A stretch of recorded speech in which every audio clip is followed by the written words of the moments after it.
que vous allez savoir saisir l'opportunité énorme qui arrive en 2023 et 2024? Bonjour les polyinvestisseurs, bienvenue dans cette nouvelle vidéo. On va parler des passoires thermiques et des opportunités qui vont arriver avec ces fameuses passoires thermiques. Avant de vous parler en détail de ce sujet, si ce n'est pas déjà fait, eh bien, téléchargez notre formation offerte. On vous offre 7 heures. En gros, l'enregistrement de notre tout dernier séminaire avec Luc, c'est ici ou sous la vidéo et c'est cadeau. Dans cette vidéo, on va parler de la loi climat et résilience et de l'interdiction à la location progressive de ce qu'on appelle les passoires thermiques. Cette loi qui impose de lourdes contraintes aux propriétaires de biens en investissement locatif. Et la plus grosse des contraintes étant l'interdiction de louer les logements les plus énergivores qu'on va qualifier de passoires thermiques progressivement au fil du temps. Et pour comprendre ce qu'est une passoire thermique, eh bien, on va commencer par expliquer ce qu'est le DPE. Vous avez certainement déjà entendu parler donc, du DPE. Pour les novices, le DPE, c'est le diagnostic de performance énergétique. C'est un diagnostic qui est obligatoire quand vous faites une mise en vente ou une mise en location d'un bien immobilier. Exception faite au moment où je tourne cette vidéo, et je précise parce que ça peut changer rapidement, des biens qui ne sont pas destinés à de l'habitation, donc typiquement de la location courte durée. Donc le DPE, c'est quoi? C'est un diagnostic qui est réalisé par un expert indépendant et qui va mesurer la performance énergétique d'un logement. Pour le dire de façon plus vulgaire, en gros, ça va nous permettre de savoir si le logement en question, il est peu énergivore ou s'il est très énergivore. Donc s'il y a des déperditions d'énergie ou si au contraire tout est optimisé, si c'est assez sobre. Et donc vous vous en doutez, qui dit diagnostic, qui dit notation, dit aussi classement. Et donc un DPE va de la lettre A à la lettre G. A, c'est le logement le plus économe en énergie et G, c'est le logement le plus énergivore. Pourquoi est-ce que je vous parle de ça? Eh bien parce que c'est précisément ce DPE qui va définir les logements qui vont progressivement être interdits à la location en France. Et donc, il y a un calendrier qui a été mis en place par le gouvernement. Au 1er janvier 2023, ce sont les logements classés G qui consomment plus de 450 kW par mètre carré et par an qui sont interdits à la location. Au 1er janvier 2025, tous les logements classés G. 1er janvier 2028, tous les logements classés F. Et enfin, au 1er janvier 2034, tous les logements qui ont la notation E au DPE. Résultat des courses, vous avez de nombreux propriétaires qui revendent leur logement parce qu'ils ne veulent pas ou ils ne peuvent pas faire les travaux tout simplement. Et dans le même temps, et c'est ça qui nous intéresse aujourd'hui, il y a une belle opportunité, on est en période de crise et de récession. Et donc, il y a beaucoup de personnes qui ont peur de se lancer dans un investissement immobilier, donc statu quo.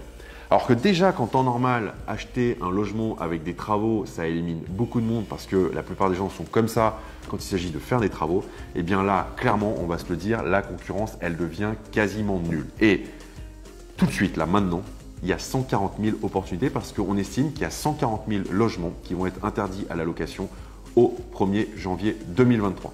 Et donc, vous comprenez bien que d'un côté, des propriétaires qui veulent vendre et de l'autre, des investisseurs qui sont frileux, eh bien, c'est l'occasion rêvée pour négocier de belles remises. D'autant plus qu'il y a une baisse des prix dans l'immobilier qui est enclenchée, hein, on commence à le voir.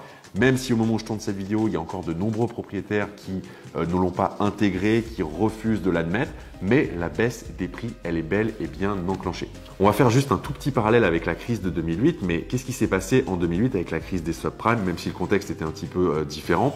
Il y a eu une remontée rapide des taux d'intérêt. Vous avez des ménages, alors il y avait des crédits à taux variable, donc c'est différent de chez nous, mais qui d'un coup se sont retrouvés avec des mensualités élevées, hausse du coût de la vie, pas que sur le crédit IMO, mais sur une globalité, impossibilité de rembourser le crédit, donc il y a eu de plus en plus de problématiques de paiement.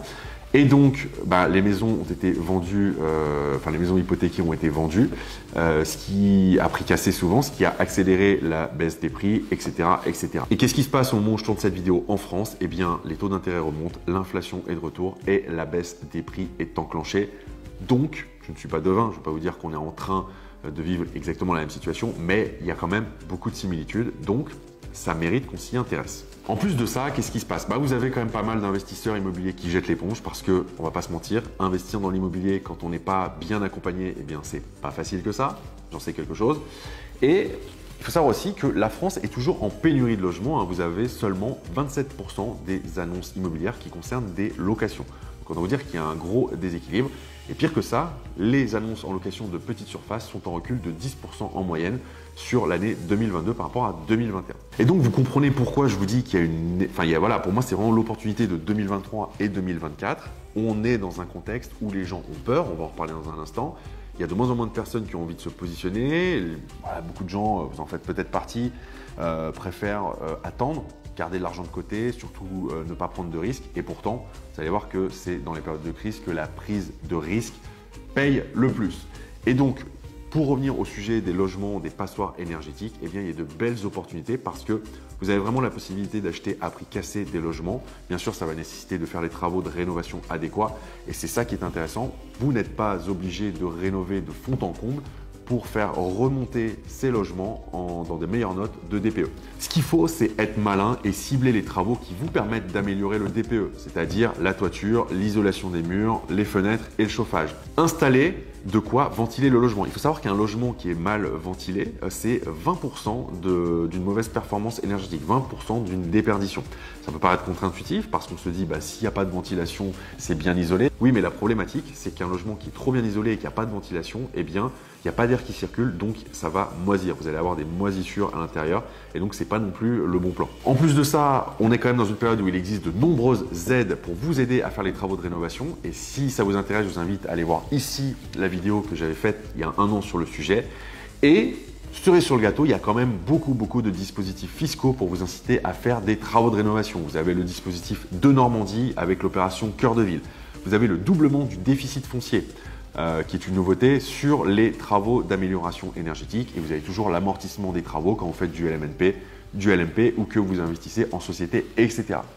En conclusion ou quasi-conclusion de cette vidéo, n'oubliez pas ce que disait Buffett, soyez craintif quand tout le monde est euphorique et soyez euphorique quand tout le monde a peur et c'est précisément maintenant que tout le monde a peur, donc c'est maintenant qu'il faut vous positionner parce que c'est maintenant que vous allez faire des affaires en or. Et donc pour terminer cette fois, il y a une chose que j'aimerais que vous gardiez à l'esprit quand il s'agit d'investir dans l'immobilier et c'est ce que je fais quand je sélectionne un bien, acheter les biens immobiliers dont personne ne veut pour les transformer en les biens immobiliers que tout le monde va s'arracher. C'est vraiment en gardant cette idée en tête que vous allez pouvoir réaliser des belles affaires qui se loueront super bien.